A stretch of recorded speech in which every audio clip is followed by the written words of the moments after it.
Hello everyone, welcome to Lily stories. ఇవాళ మార్నింగే start అయ్యి మా ఇంటి దగ్గర నుండి 25 కిలోమీటర్స్ డిస్టెన్స్లో ఉన్న ఒక టెంపుల్కి అయితే వచ్చాము. అదే ఒంటిమిట్ట శ్రీ కోదండరామస్వామి వారి టెంపుల్. ఈ టెంపుల్ 500 ఇయర్స్ ఓల్డ్ టెంపుల్. ఈ ఇయర్ శ్రీరామనవమికి ఇక్కడ రాముల వారి కళ్యాణం అయితే చాలా బాగా జరుగుతుంది. చుట్టుపక్కల నుంచి చాలా మంది జనం అయితే వస్తారు. ఈ టెంపుల్కి ఒక 2-3 కిలోమీటర్స్ దూరంలోనే కళ్యాణ వేదిక ఉంది. అందులోనే ఈ రాముల వారి కళ్యాణం అయితే జరుగుతుంది.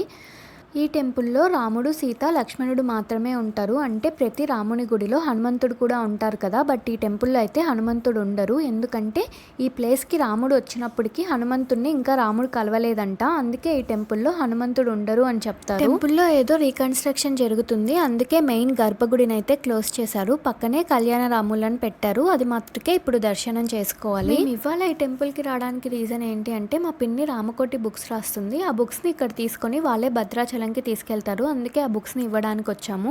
అన్నీ ఒకేసారైనా ఇవ్వచ్చు, కొన్ని అయినా ఇవ్వచ్చు. యాక్చువల్గా ఈ బుక్స్ని మా అమ్మమ్మ స్టార్ట్ చేసింది, దాన్నే ఇప్పుడు మా పిన్ని కంటిన్యూ చేస్తుంది. చిన్నప్పుడు సమ్మర్ హాలిడేస్లో నాకు బోర్ కొడుతున్నప్పుడు మా అమ్మమ్మ నా చేత కూడా ఈ బుక్స్లో కొన్ని పేజెస్ అయితే రాయించింది. బట్ నాకైతే ఇప్పుడు అవి దొరకలేదు. ఇంకా దర్శనం చేసుకుని బుక్ సబ్మిట్ చేశాక మాకైతే పూజారి ఒక పూలదండ ఇచ్చారు. Please subscribe. Bye bye.